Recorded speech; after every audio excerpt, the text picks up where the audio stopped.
Hello बच्चों, welcome to my YouTube channel math with Nagendra. आज हम लोग देखने जा रहे हैं नंबर सिस्टम का लेक्चर नंबर 3। हम लोगों ने रैशनल नंबर्स के बारे में कुछ बात कर ली थी, रिप्रेजेंटेशन ऑफ रैशनल नंबर और नंबर लाइन के बारे में। उसके आगे आज हम लोग स्टार्ट करेंगे। ये स्लाइड्स जो है वो मैंने आर एस अग्रवाल से ली है, सो आप वहाँ से पढ़ सकते हैं। इसे नोट्स करने की कोई ज़रूरत नहीं है, बस आपको कॉन्सेप्ट समझना है और उसके क्वेश्चन सॉल्व करने हैं। चलिए शुरू करते हैं। इसमें पहला टॉपिक आज का जो हमारा है वो कह रहा है कि decimal representation of rational number. तो हम जानते हैं हमारा जो है डेसिमल कब मिलेगा।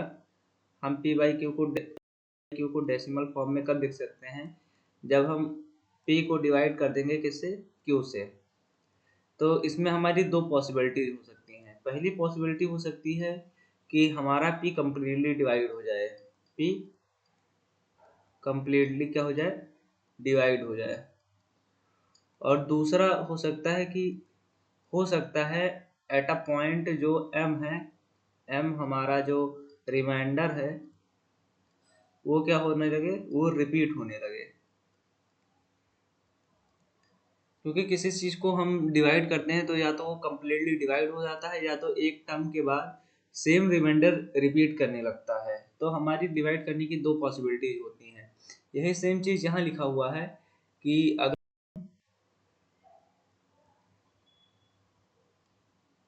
कह रहा है द रिमाइंडर बिकम जीरो। तो दो पॉसिबिलिटीज अराइज होती हैं। पहला, द रिमाइंडर बिकम जीरो, या तो रिमाइंडर जीरो हो सकता है, यानी कि पी कंप्लीटली डिवाइड हो सकता है। And the division concludes after a finite number of steps, मतलब जो डिवीजन हमारा आएगा वो कुछ फाइनाइट नंबर आएगा। जैसे अगर क्यू को हम पी से डिवाइड करेंगे तो कुछ फाइनाइट नंबर आएगा, जैसे y आ सकता है, z आ सकता है, कोई फाइनाइट नंबर होगा। जैसे अगर हम 2 और 8 का डिवीजन करें, जैसे यहाँ पे लिखा है 8/2, तो इसको डिवाइड करेंगे तो 2 4 जा 8, ये हमारा कम्प्लीटली डिवाइड हो गया और ये फाइनाइट नंबर आया। तो पहली पॉसिबिलिटी ये हो सकती है। In case the decimal expansion of 10 also terminates और एंड्स। तो डेसिमल एक्सपेंशन जो होता है वो क्या होता है, टर्मिनेट कर जाएगा या एंड कर जाएगा। जैसे अगर हम 9 को डिवाइड करें 2 से, अगर हम यहाँ 9/2 लिखें तो हो सकता है कि ये रिपीट करे इसका। एक मिनट, डिवाइड करके देखते हैं। अगर हम तो 2 को डिवाइड करें, 9 को डिवाइड करेंगे 2 से, तो 2 4 जा 8, यहाँ पे 1 आ जाएगा, पॉइंट लगाएंगे 0, 2 5 जा 10, तो यहाँ पे 10 कंप्लीटली कट जाएगा। तो हमारा क्या आ गया, आंसर आ गया 4.5। तो यहाँ पे कोई आगे रिपीट नहीं किया, यहाँ पे कंप्लीटली डिवाइड कर गया, तो ये हमारा क्या हो गया, आंसर हो गया। तो पहली पॉसिबिलिटी ये है। दूसरी पॉसिबिलिटी होती है, लिखा है the reminder never become zero. Reminder जो है वो जीरो कभी ना हो, मतलब ये कंप्लीटली जो यहाँ पे कट गया हो वो ना कटे। And a repeating string of remainders is obtained, एक रिमाइंडर रिपीट करने लगे। In case we get a digit और a block of digits repeating in the decimal expansion. तो उसमें हमें रिपीटिंग यानी कि एक्स वाई, मान लो एक्स वाई पे रिमाइंडर रिपीट कर गया, तो फिर हमें एक्स वाई मिलेगा, फिर हमें एक्स वाई मिलेगा, फिर हमें एक्स वाई मिलेगा, फिर हमें एक्स वाई मिलेगा। ऐसे रिपीट करता चला जाएगा आफ्टर डेसिमल। तो इसी तरह के कुछ टाइप्स आज हमें देखने हैं। तो सबसे पहले जो पहली पॉसिबिलिटी है उसे हम क्या कहते हैं, उसे हम कहते हैं टर्मिनेटिंग डेसिमल। मतलब डेसिमल, टर्मिनेटिंग डेसिमल किसे कहते हैं, जब हमारा फाइनाइट आंसर आ जाता है। जैसे a decimal date and after a finite number of digits, जो डेसिमल है वो फाइनाइट नंबर ऑफ डिजिट के बाद खत्म हो जाए, आर का टर्मिनेटिंग डेसिमल। जैसे एग्जांपल के तौर पे 1/4, पहला एग्जांपल है 1/4। अगर हम 4 को जो है 1 को 4 से डिवाइड करेंगे तो हम पहले पॉइंट लगाएंगे, 0 उतारेंगे, तो 4 2 जा 8, यहाँ पे 2 बचेगा, यहाँ पे पॉइंट लगा है, यहाँ पे 0 आ जाएगा। 4 5 जा 20, ये कंप्लीटली डिवाइड कर जाएगा। तो यहाँ पे कंप्लीटली डिवाइड कर गया, ठीक है। और जो है हमारा आंसर क्या आ जाएगा, 0.25। तो 0.25 एक क्या है, टर्मिनेटिंग डेसिमल है। क्या है,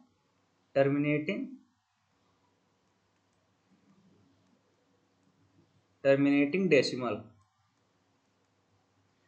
ठीक है। तो टर्मिनेटिंग डेसिमल क्या होता है कि वो डेसिमल जो खत्म हो जाए आफ्टर अ फाइनाइट नंबर तक, जैसे इसमें फाइनाइट नंबर है, इसमें सिर्फ 0.25 आया है। अभी हम जब रिकरिंग डेसिमल पढ़ेंगे तो हम समझेंगे कि उसमें इनफाइनाइट क्या होता है। जैसे 5/8 सेकंड एग्जांपल अगर लिया जाए तो दिया है 5/8। 5/8 को अगर हम सॉल्व करेंगे तो 5 को डिवाइड करेंगे 8 से, तो पॉइंट लगाएंगे, जीरो उतारेंगे, 8 6 48, यहाँ पे 2 आ जाएगा, पॉइंट लगा है, जीरो उतार जाएगा, 8 दूनी 16, यहाँ पे 4 बजेगा, पॉइंट लगा है, 8 पंचे 40। ओके, सो ये कंप्लीटली डिवाइड कर गया, तो ये भी क्या हो जाएगा, ये हमारा हो जाएगा टर्मिनेटिंग डेसिमल। अब आ जाता है ये सेम इसी तरह थर्ड वाला एग्जांपल हो जाएगा। इसका एक इम्पोर्टेंट रूल होता है, नेक्स्ट स्लाइड पे चलते हैं। अगर हम इसे समझें तो इम्पोर्टेंट रूल ये होता है कि एक कोई रेशनल नंबर अगर पी बाई क्यू के फॉर्म में दिया हो, अगर कोई rational number P by Q के फॉर्म में दिया हो तो इसे हम टर्मिनेटिंग तब कह सकते हैं, टर्मिनेटिंग तब कह सकते हैं जब इसका डेसिमल जो है उसका प्राइम फैक्टर ऑफ क्यू, जो प्राइम फैक्टर ऑफ क्यू हो, क्यू का प्राइम फैक्टर हो, वो या तो वो 2 हो या तो 5 हो। मतलब क्यू के प्राइम फैक्टर में क्यू को अगर फैक्टराइज करेंगे तो ओनली सिर्फ वो 2 और 5 होना चाहिए। अगर 2 और 5 सिर्फ है तो वो क्या होगा, टर्मिनेटिंग डेसिमल होगा। अगर 2 5 के अलावा समथिंग एल्स है तो वो टर्मिनेटिंग डेसिमल नहीं होगा। जैसे एग्जांपल हम देखते हैं, without actual division find the following rational number are terminating decimal और नॉट। तो अगर हम इसके थ्रू चलते हैं, अगर हम एग्जाम्पल के थ्रू चलते हैं तो इसमें पहला एग्जाम्पल दिया हुआ है 5/32। हमने कहा टर्मिनेटिंग डेसिमल कब होगा, जब क्यू का प्राइम फैक्टराइजेशन 2 और 5 होना चाहिए। तो 32 का फैक्टराइज करेंगे तो क्या आएगा, 2 1 जा 2, 2 6 जा 12, 2 8 16, 2 4 जा 8, 2 2 जा 4, 2 1 जा 2, मतलब 32 को हम क्या लिख सकते हैं, 5/2 to the power 5। तो इसका प्राइम फैक्टर क्या है, 2 ही है, 2 के अलावा और कोई काउंटिंग नहीं आ रही है, तो ये क्या हो जाएगा, हमारा टर्मिनेटिंग डेसिमल हो जाएगा। अगर हम इसी तरह सेकंड एग्जांपल देखें, सेकंड एग्जांपल क्या कह रहा है, सेकंड एग्जांपल कह रहा है 11/24। अगर हम 24 को फैक्टराइज करेंगे तो 2 1 जा 2, 2 2 जा 4, 2 6 जा 12, 2 3 जा 6, 3 1 जा 3। तो ये क्या आ जाएगा, 11/2 क्यूब इंटू 3। तो यहाँ पे क्यू हमारा क्या आ रहा है, क्यू में हमारा प्राइम फैक्टर जो है 2 वो तो आ ही रहा है, लेकिन साथ ही साथ 3 भी आ रहा है। जबकि हमने देखा सिर्फ 2 और 5 ओनली होना चाहिए, अगर 2 और 5 ओनली है तभी टर्मिनेटिंग होगा, वरना टर्मिनेटिंग नहीं होगा। तो ये हमारा क्या हो जाएगा, non terminating, non terminating. Okay, इसको हम सॉल्व भी कर सकते हैं, अगर लॉन्ग डिवीजन मेथड से सॉल्व करें तो हमें पता चल जाएगा कि ये क्या है, लॉन्ग टर्मिनेटिंग। इसी तरह सेम हम थर्ड एग्जांपल अगर करेंगे तो 27/80 दिया हुआ है, 80 का प्राइम फैक्टराइज करेंगे तो क्या आ जाएगा, 2 4 जा 8, 2 0 0, 2 दूनी 4, 2 0, 2 दहम 20, 2 पंचे 10, 5 एकम 5। तो इसे हम लिख सकते हैं 27/2 into 5। इस क्यू में जो क्यू है हमारा उसका प्राइम फैक्टराइज क्या आ रहा है, 2 into 5, जिसमें 2 और 5 दोनों आ रहा है। तो 2 और 5 दोनों हो सकता है, क्योंकि हमें पता है कि क्यू के प्राइम फैक्टर में 2 और 5 सिर्फ होना चाहिए, या तो 2 हो या तो 5 हो या तो दोनों हो। तो यहाँ पे दोनों है, तो ये हमारा क्या हो जाएगा, ये हमारा टर्मिनेटिंग हो जाएगा। ठीक है, इसी तरह यहाँ पे एग्जांपल दिया है, each one of the number is a terminating decimal since the denominator of each has no prime factor then 2 and 4। इसमें एग्जांपल दिया हुआ है जैसे 2 4 20 25, ये सब एक टर्मिनेटिंग डेसिमल है, क्योंकि इसके प्राइम फैक्टर में, इसके क्यू के प्राइम फैक्टर में 2 और 5 ओनली आ रहा है। अगर 2 और 5 ओनली आएगा प्राइम फैक्टर में क्यू के, तो वो एक टर्मिनेटिंग डेसिमल कहलाएगा। ओके, अब आ जाते हैं नेक्स्ट स्लाइड पे। नेक्स्ट क्वेश्चन हमारा रिपीटिंग और रिकरिंग डेसिमल। जैसे अभी तक हमने देखा टर्मिनेटिंग डेसिमल, हमने दो फॉर्म देखे, डिवाइड करने के बाद दो पॉसिबिलिटीज बन रही थी। पहली पॉसिबिलिटी या तो कंप्लीटली डिवाइड कर रहा था, या तो डेसिमल के बाद नंबर्स रिपीट कर रहे थे, या फिर रिमाइंडर रिपीट करने लगे थे। तो ये अब आ गया रिपीटिंग और रिकरिंग डेसिमल वाला पॉइंट।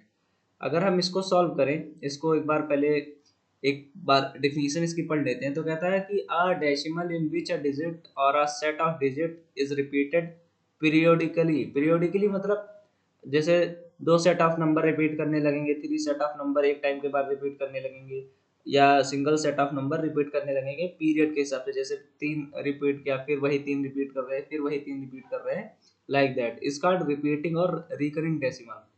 जैसे अगर हम क्वेश्चन सॉल्व करें, in a recurring decimal we place a bar over the first block of the repeating digit and omit the order repeating block. है बुक की लैंग्वेज बाद में समझेंगे, पहले हम लोग अपना समझते हैं। जैसे एग्जांपल पहला दिया हुआ है 2/3। 2/3 को अगर हम डिवाइड करेंगे तो 3/2 पॉइंट लगाएंगे 0, 3 6 18, 18 को कट करेंगे 2 आ जाएगा, पॉइंट लगा है 0, 3 6 18, 2 आ जाएगा, पॉइंट लगा है 0, 3 6 18, 2 आ जाएगा। अब देखा हमने क्या देखा, हमने देखा कि यहाँ जो रिमाइंडर 2 बचा था वही फिर यहाँ बचा रिमाइंडर, वही फिर यहाँ बचा रिमाइंडर, मतलब रिमाइंडर यहाँ से क्या करने लगा, रिपीट करने लगा। और यहाँ पे 6 ऐसे रिपीट करता चला जाएगा, ये खत्म नहीं होगा। तो ये खत्म नहीं हो रहा मतलब कि ये टर्मिनेटिंग नहीं है, क्योंकि टर्मिनेटिंग में फाइनाइट डेसिमल तक आंसर आ जाता है, अब ये इनफाइनाइट है। तो जहां से हमारा रिपीटिशन स्टार्ट होगा, जैसे 6 बार बार रिपीट कर रहा है, तो हम 6 के ऊपर एक बार लगा देते हैं ऐसे, ये हमारा क्या हो जाएगा, आंसर। ये बार हमें रिप्रेजेंट करता है कि ये 6 ऐसे रिपीट करता चला जाएगा। ठीक है। जैसे सेकंड एग्जांपल अगर हम लेते हैं, सेकंड एग्जांपल क्या कह रहा है, 3/11। 3/11 तो इसको अगर हम सॉल्व करें तो 11/3 पॉइंट लगाएंगे, 0 उतारेंगे, 11 दूना 22, 8 बचेगा, पॉइंट लगा है 0 उतर आएगा, 11 सते 77, 3 बचा। अब देखो यहाँ पे 3 से हमने शुरू किया था, यहाँ पे फिर घूम के क्या आ गया, 3 आ गया। अब इसका मतलब क्या रिप्रेजेंट कर रहा है कि ये फिर 2 और 7 रिपीट करेगा, इसके बाद 2 और 7 रिपीट करेगा, फिर वही सेम चीज आ जाएगी, 30 22, फिर बचेगा 8 80 77, फिर 3 यहाँ पे रिपीट करेगा, है ना। तो अब ये यहाँ हमें क्या पता चला कि ये 2 7 ऐसे ऐसे रिपीट करता चला जाएगा, मतलब यहाँ पे 2 सेट ऑफ नंबर रिपीट कर रहे हैं आफ्टर अ पीरियड। तो हम 27 पे क्या लगा देंगे, बार लगा देंगे, इसका मतलब कि 27 बार बार रिपीट करेगा, और यही हमारा क्या हो जाएगा, आंसर हो जाएगा। ठीक है। तो इसे हम क्या कहते हैं, रिपीटिंग या रिकरिंग डेसिमल। तो हमने देखा ना, अभी तक रिकैप ले लें अगर हम, तो हमने देखा कि डिवाइड करने के, पी बाई क्यू को डेसिमल फॉर्म में चेंज करने के दो पॉसिबिलिटीज बनती हैं। पहला तो टर्मिनेटिंग, जिसमें हमारा finite set of after a decimal finite set का नंबर आ जाता है, आंसर आ जाता है। दूसरा बनता है रिपीटिंग या रिकरिंग। तो रिपीटिंग या रिकरिंग में क्या होता है कि हमारा डेसिमल के बाद कुछ set of number periodically repeat करने लगते हैं। जैसे हमने देखा 0.6 रिपीट करने लगा, यहाँ पे देखा हमने 0.27 रिपीट करने लगा। तो इसे हम क्या कहते हैं, रिपीटिंग या रिकरिंग डेसिमल। और हमने टर्मिनेटिंग में ये भी देखा कि टर्मिनेटिंग क्या होता है, जो हमारा जो है क्यू होना चाहिए, पी बाई क्यू में जो क्यू होता है उसका प्राइम फैक्टर 2 या 5 सिर्फ होना चाहिए, या तो 2 हो या तो 5 हो, और या तो 2 और 5 दोनों हो, तभी हम उसे क्या कहेंगे, टर्मिनेटिंग कहेंगे। अब आ जाते हैं हम अपने नेक्स्ट एग्जांपल पे। जैसे यहाँ पे दिया है 5/11, 15/11। तो 15/11 को अगर हम सॉल्व करेंगे तो इधर हम सॉल्व करते हैं। थर्ड एग्जांपल क्या दिया हुआ है, 15/11, 15/7। इसको सॉल्व करते हैं तो 7 को डिवाइड करेंगे 15 से। तो देखो 15 2 जा 14, 1 बचेगा, पॉइंट लगाएंगे, 0 आएगा, 7 1 जा 7, 3 बचेगा, पॉइंट लगा है 0, 7 4 जा 28, 2 बचेगा, पॉइंट लगा है 0, 7 2 जा 14, 6 बचेगा, पॉइंट लगा है 0, 8 7 जा 7 8 जा 56, 4 पॉइंट लगा है 0, और 7 7 5 जा 35, 7 5 जा 35, 5 बचा, पॉइंट लगा है 0, 7 7 49, 1। पॉइंट लगा है 0। अब एक यहाँ पे हमारा आया और एक हमारा कहाँ आया था, यहाँ पे रिपीट हुआ था। अब इसका मतलब हमें पता चल गया कि एक, अब फिर यहाँ से हम सेम चीज शुरू करेंगे। 10 आया है, 10 यहाँ पे बन गया है ना, फिर 1 जा ले जाएंगे, फिर 7 आएगा, फिर ऐसे ऐसे सेम चीज, ये पूरी चीज क्या करने वाली है, अब ये पूरी चीज रिपीट करने वाली है। तो इसका मतलब ये पूरा आंसर फिर क्या करेगा, रिपीट करेगा। फिर इसको हम 1 4 2 8 5 7 1 4 2 8 5 7 डॉट डॉट डॉट, ये ऐसे चलता चला जाएगा। इसका मतलब हमारा आंसर क्या होना चाहिए, 2 1 4 2 8 5 7। यही पूरे नंबर एक पीरियड पीरियड के हिसाब से रिपीट कर रहे हैं, तो इसके ऊपर क्या लगा देंगे, बाल लगा देंगे। तो ये हमारा क्या हो जाएगा, आंसर हो जाएगा। ठीक है, सेम इसी तरह ये 4 एग्जाम्पल आप लोग चेक कर लीजिएगा। अब इसमें कुछ इंपॉर्टेंट पॉइंट ध्यान रखने वाली है। जैसे हमने नोटिस किया होगा कि रिपीटिंग स्ट्रिंग में जो रिमाइंडर इन एबव केस में, जैसे पहले केस में टू रिपीट कर रहा था ना, मतलब पहले केस में टू जो था क्यू में जो टू था वो क्या कर रहा था, रिपीट कर रहा था, 6 रिपीट कर रहा था पहले केस में। और जो है दूसरे केस में 8 3 तो हमारा क्या आ जाएगा, to repeat itself and divisor is 3। Just a second. हाँ, सो अब इसमें एक इम्पॉर्टेंट पॉइंट नोट करने वाली है, ये वाली पॉइंट, ये पॉइंट देखिएगा। कह रहा है कि जैसे यहाँ पे हमारा 2/3 था, तो 2/3 में जो है 6 रिपीट करने लगा। यहाँ पे 11/3 था, 11/3 में 2 और 7 यानी कि 2 और 7 रिपीट करने लगा। सो इसमें क्या होता है, ये हमारा n हो जाता है। n किसे हम लेट कर लेते हैं, n लेट कर लेते हैं ऊपर वाले को। सो इसका कॉन्सेप्ट क्या कह रहा है, इसका कॉन्सेप्ट ये कह रहा है कि हमने पहले केस में देखा, पहला केस हमारा क्या था कि 2/3 था, तो 2/3 में हमने देखा कि रिमाइंडर 2 अपने आप को रिपीट कर रहा है, तो 2 रिपीट कर रहा है। सेकंड में हमने देखा 3 ना, 3 देन 8 देन 3 देन 8 देन 3, इस तरह रिपीटेशन हो रहा है। हमने थर्ड केस में देखा कि 1 3 2 6 4 5 1 3 2 6 4 5, 6 नंबर ऑफ डिजिट रिपीट कर रहे हैं। फिर यहाँ से 1 से शुरू होगा, सेम नंबर रिपीट करेंगे रिमाइंडर में। ऐसे सेम हमने 6 इस एग्जांपल में देख रहा हूँ कि जैसे देखो 5 2 2 2 5 2 2 2 रिपीट कर रहा है। ठीक है, देन आफ्टर अब ऐसे चला जाएगा 2 2 2। तो यहाँ से हमें ये पता चलता है कि जो डिवीजन हमारा होता है, डिवीजन यानी कि जो हमारा, जैसे डिवीजन यहाँ पे 7 जिससे हम डिवाइड करते हैं, तो डिवीजन हमारा जो होगा, अगर डिवीजन 2 है, जैसे पहले केस में हमारा डिवीजन 3 था और हमारे जो नंबर रिपीट कर रहे थे, ओनली 1 नंबर 2 रिपीट कर रहा था।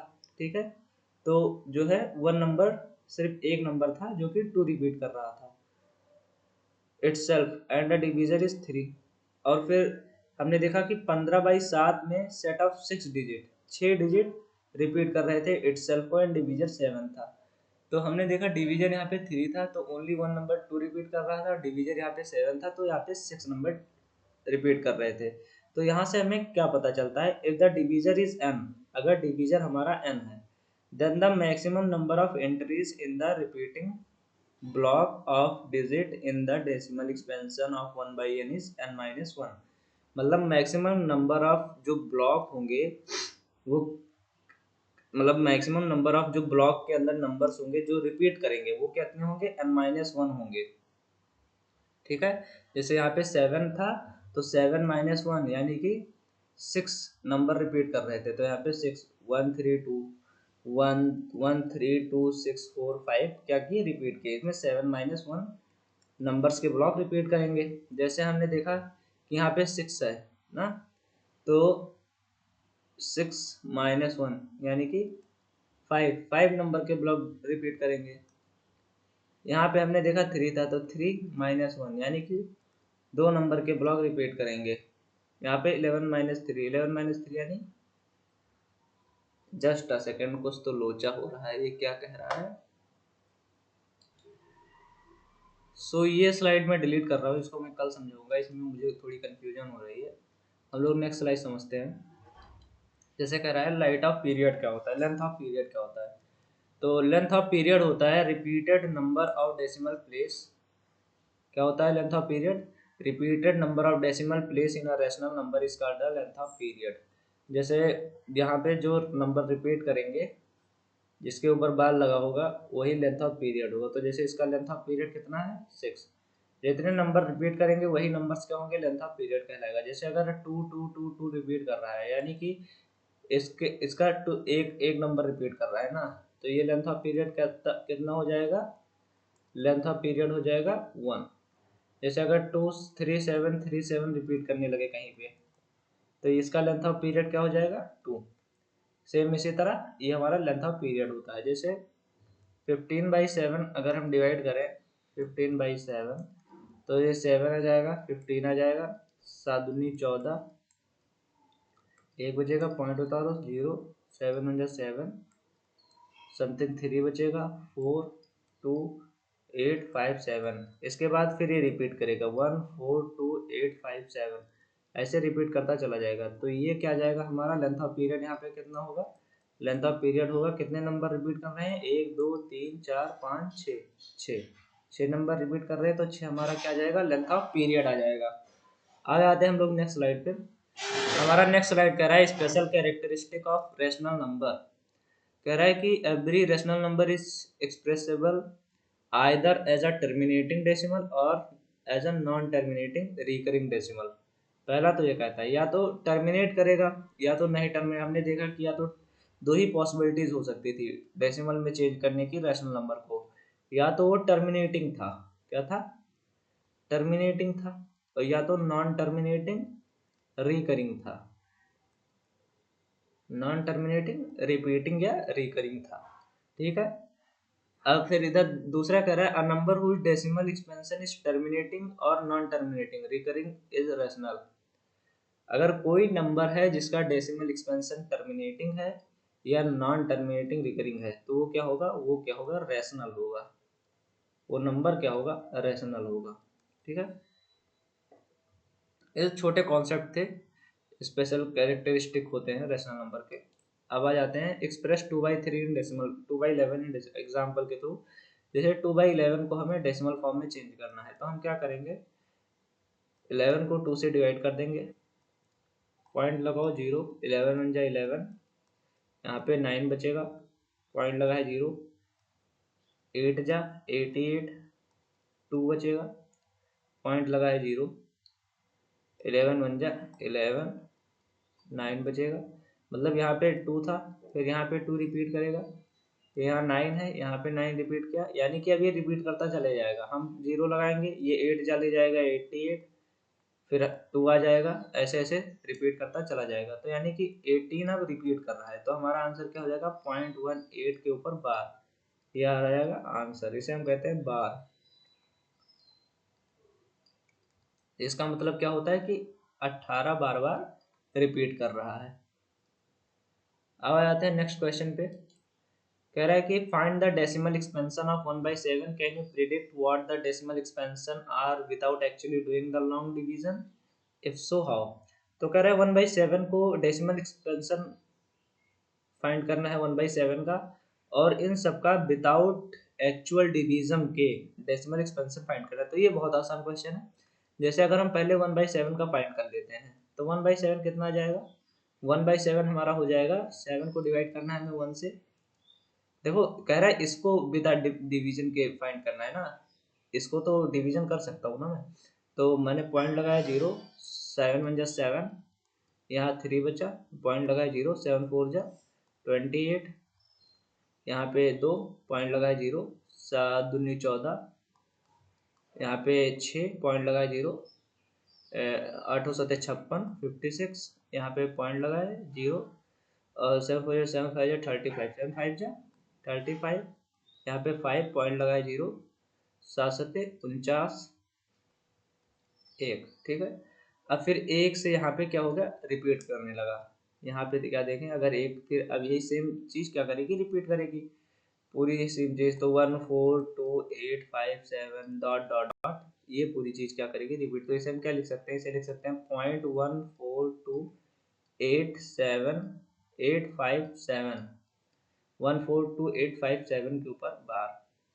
अब हमें 2/7 का भी निकालना है, लेकिन क्या करना है कि इसको लॉन्ग डिवीजन मेथड से नहीं करना है। तो 2/7 को हमें पता है कि लिख सकते हैं, जैसे दूसरा है 2/7, तो 2/7 को क्या लिख सकते हैं, 2 इंटू 1/7। 1/7 का हमें पता है, तो 2 इंटू 1/7 का कितना होता है, 0.4287, ये आ जाएगा। इसको मल्टीप्लाई कर लेंगे ऐसे तो हो जाएगा 3/7। 3/7 हमको पता है 3 इंटू 1/7 होता है, तो 3 से मल्टीप्लाई करेंगे, 3 इंटू 0.14287, ये आ जाएगा हमारा। फोर्थ ऐसे 4/7, ऐसे डॉट डॉट डॉट हम निकालते चले जाएंगे। अब आ जाता है हमारा नेक्स्ट क्वेश्चन। नेक्स्ट क्वेश्चन हमारा कह रहा है कि express 0.3 bar in the form of p/q। अब हमने अभी तक फ्रैक्शन में था, डेसिमल में चेंज किया।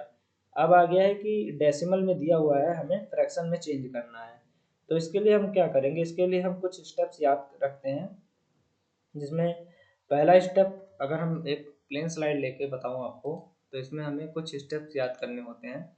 जैसे जैसे पहला स्टेप अगर हम देखें तो हमारा हो जाता है जैसे हमारा डेसिमल क्या हो जाएगा, हम कोई भी डेसिमल दिया हो उसको हम x के इक्वल लेट कर लेंगे। जैसे मान के चलो एग्जांपल अगर हम समझे, अगर हम इस एग्जांपल से समझते हैं, तो जैसे हमारा 0.3 बार दिया हुआ है, इसको हमें p/q के फॉर्म में चेंज करना है, और कह रहा है p एंड q इंटीजर है, p और q क्या है, इंटीजर है, and q not equal to 0। ये तो रैशनल की डिफिनीशन होती है। तो पहला स्टेप हमारा क्या होता है, पहला स्टेप होता है कि हम x is equal to let कर लेते हैं, x is equal to 0.3 bar. अब इसको हम क्या लिख सकते हैं, इसको हम कुछ रिपीटिंग में ऐसे लिख सकते हैं, x is equal to 0.3333 dot dot dot dot dot. इसको हम इस तरह लिख सकते हैं ना, क्योंकि बार लगा है तो यानी कि वो रिपीट कर रहा है, तो हम इसको इस तरह लिख देंगे।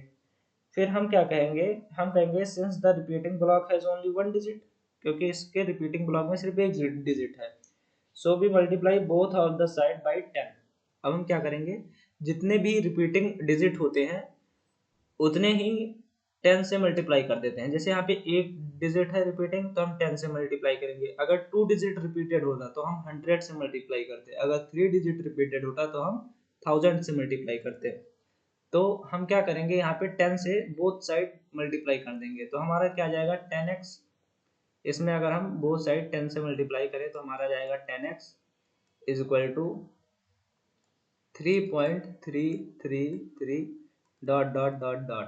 ठीक है, अब क्या जाएगा, ये हमारा पहला इक्वेशन हो गया, इसको हमने 10 से मल्टीप्लाई किया जब, तो ये हमारा सेकंड इक्वेशन बन गया। अब हम सेकंड इक्वेशन से जो है, सेकंड इक्वेशन से फर्स्ट इक्वेशन माइनस कर देंगे, सेकंड माइनस फर्स्ट। ठीक है, तो 10x में से 10x equal to 3.3333 dot dot dot minus कर देंगे x equal to 0.3333 dot dot dot. ठीक है, अगर हम इसे माइनस करेंगे तो हमारा क्या आएगा, हम इसे माइनस करेंगे तो हमारा आएगा, ये बचेगा 9x। ये हमारा देखो, यहाँ पॉइंट के बाद 3333 रिपीट कर रहा है अप टू इनफाइनाइट, यहाँ भी पॉइंट के बाद 3333 रिपीट कर रहा है अप टू इनफाइनाइट। तो ये पूरा क्या कट जाएगा, कट जाएगा, और यहाँ बचेगा हमारा ओनली 3, जो सीधे यहाँ पे आ जाएगा। ठीक है, यहाँ पे क्योंकि 0 लिखा है तो 3 में 0 गई 3, और ये पूरा कट गया क्योंकि ये भी इनफाइनाइट है, ये भी इनफाइनाइट है पॉइंट के बाद। तो ये हमारा आ गया x इक्वल टू 3/9, और इसको हम क्या लिख सकते हैं 1/3। तो हमें यह पता चला कि 1/3 किसको, 0.03 को हम लिख सकते हैं 1/3। ये हमारा आ गया आंसर। ठीक है, तो हम नेक्स्ट एग्जांपल के साथ समझते हैं। अगर तो नेक्स्ट एग्जांपल हमारा दिया हुआ है 1.4 को फ्रैक्शन में चेंज करना है। तो 1/4 को हमें क्या करना है, फ्रैक्शन में चेंज करना है। तो पहला स्टेप हमारा क्या होता था, पहला स्टेप होता था हम x इक्वल टू 1.4 बार को रिपीट कर लेते हैं। हमें देखना है कि बार कितने डिजिट के ऊपर लगा है, मतलब कितने डिजिट रिपीट कर रही है। तो यहाँ हमने देखा कि 1 डिजिट ओनली रिपीट कर रही है, तो हम दोनों साइड 10 से मल्टीप्लाई कर देंगे। Multiply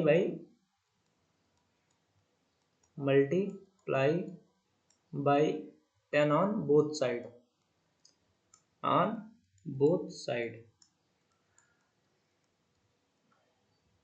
because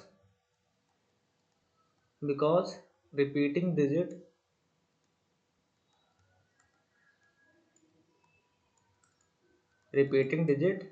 is only 1 digit. ठीक है, रिपीटिंग डिजिट सिर्फ एक डिजिट है, इसलिए हम 10 से मल्टीप्लाई करेंगे। अगर रिपीटिंग डिजिट 2 होता तो हम 100 से मल्टीप्लाई करते। जितने रिपीटिंग डिजिट बढ़ते जाएंगे उतने जीरो लगा के हम मल्टीप्लाई करते जाएंगे।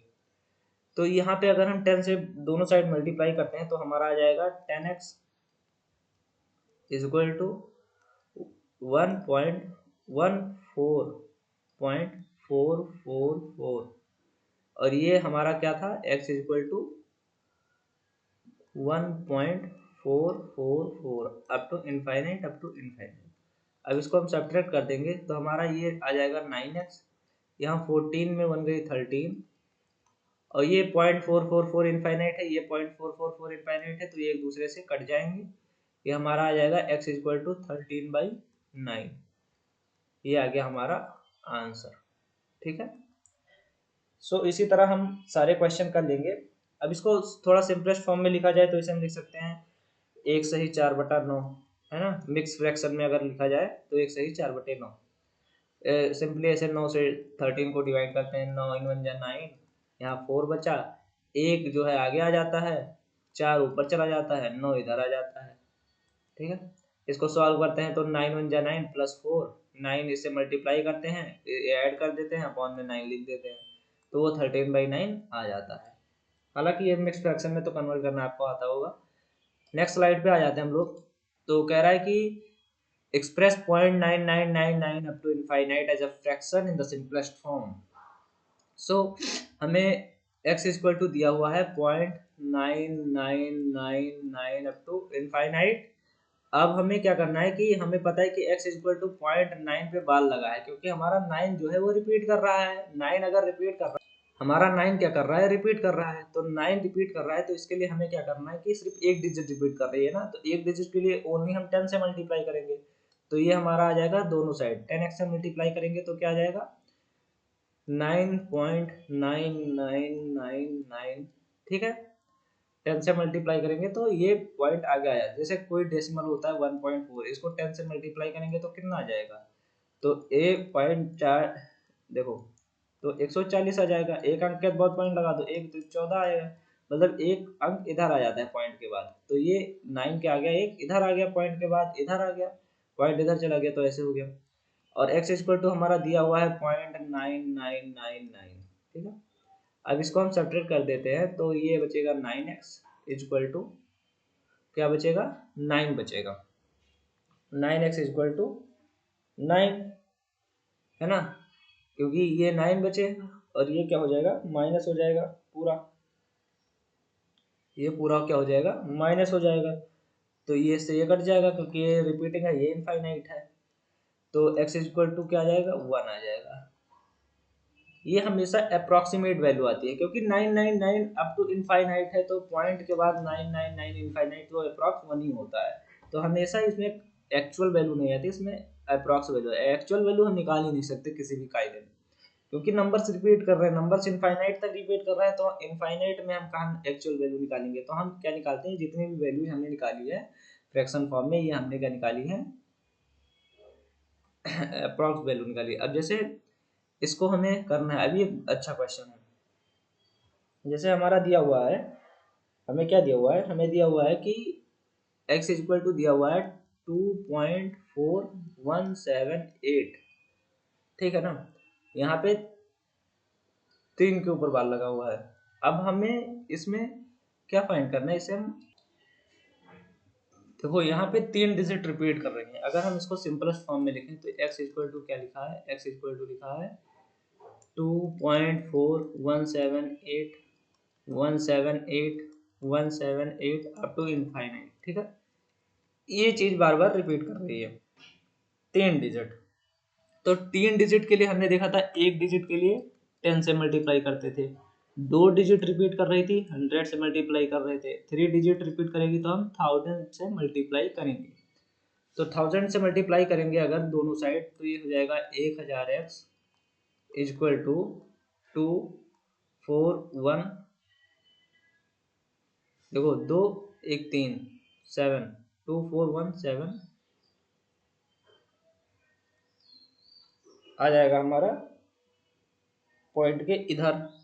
तो अब 2417.8178 अप टू इनफाइनाइट। ठीक है, और x इक्वल टू हमारा क्या दिया हुआ है, x इक्वल टू हमारा दिया हुआ है 2.4178 अप टू इनफाइनाइट। ठीक है, ये हमारा दिया हुआ है। अब हम इसको क्या करेंगे, इसको अगर हम सॉल्व करेंगे तो पहले को हम सब्ट्रैक्ट कर देंगे दूसरे से।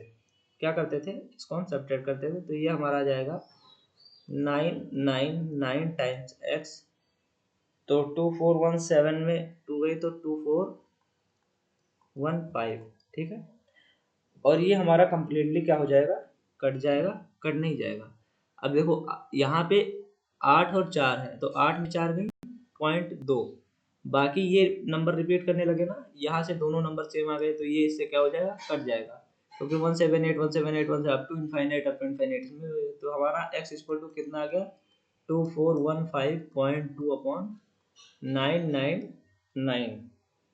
अब इसे फर्दर सॉल्व करेंगे तो 24152 अपॉन 9990, इसको सॉल्व करेंगे तो आ जाएगा हमारा 2 एकम 2, 2 दूनी 4, 2 सत्ते 14, 2 सत्ते 14, 2 एकम 2, 2 चौक 8, 2 9 18, 2 9 18, 2 पंचे 10, ये आ जाएगा हमारा आंसर।